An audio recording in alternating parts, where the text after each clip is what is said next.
کہیں کوئی زلزلہ ہو جائے، کوئی طوفان آ جائے یا کوئی حادثہ وغیرہ ہو جائے تو وہاں موجود مساجد یا کوئی مزارات کو کوئی نقصان نہیں پہنچتا یا پھر بہت کم نقصان پہنچتا ہے. تو یہ ارشاد فرمائیے کہ اگر کوئی اس کے باوجود کوئی مساجد یا کوئی مزار کو کوئی نقصان پہنچ جائے تو ہمیں کیا ذہن بنانا چاہیے؟ برائے کرم ارشاد فرمائیے.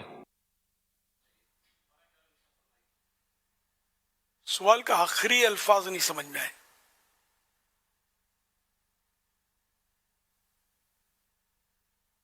میرا نام فہد اختاری ہے. میرا تعلق کراچی کے علاقے گارڈن سے ہے. کہیں کوئی زلزلہ ہو جائے، کوئی طوفان آ جائے یا کوئی حادثہ وغیرہ ہو جائے تو وہاں موجود مساجد یا کوئی مزارات کو کوئی نقصان نہیں پہنچتا یا پھر بہت کم نقصان پہنچتا ہے.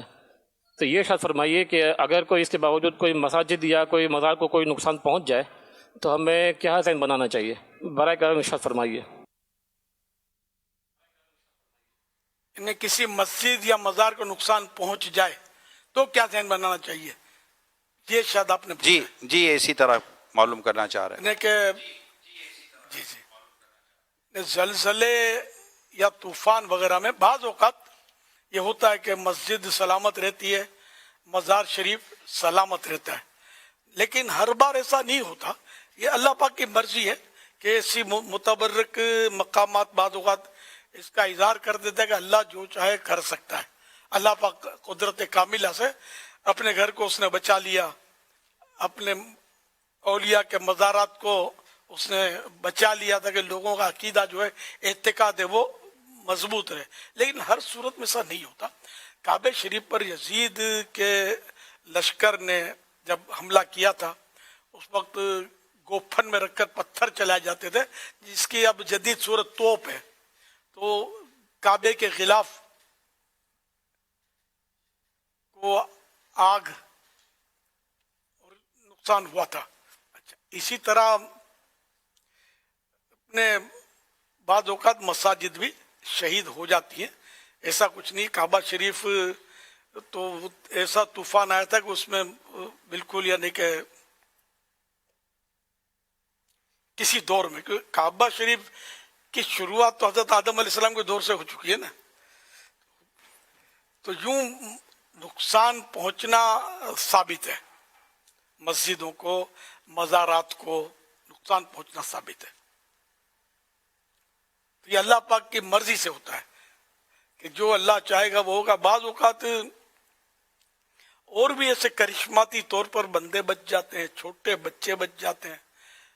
وہ پچھلے دنوں جب زلزلہ آیا تھا تو پتھروں ملبے میں سے ایک مرغی زندہ سلامت نکلی تھی. وہ بھی حیرت انگیز تھی کہ یہ کیسے بچ گئی.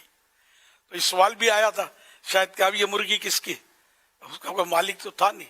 تو ظاہر وہ لقطہ تھا، جو لقطے کے گری پڑی چیز ملتی ہے کہ اب اس کا کوئی نشانی نہیں کہ ہے کس کی، مگر زندہ نکلی تھی. یہ تو ہے نہیں کہ جو جس کے ہاتھ میں آئی وہ اس کو قبضہ کر لے، اور نہیں، کسی کی تھی نا. وہ بچے بھی سلامت رہتے ہیں.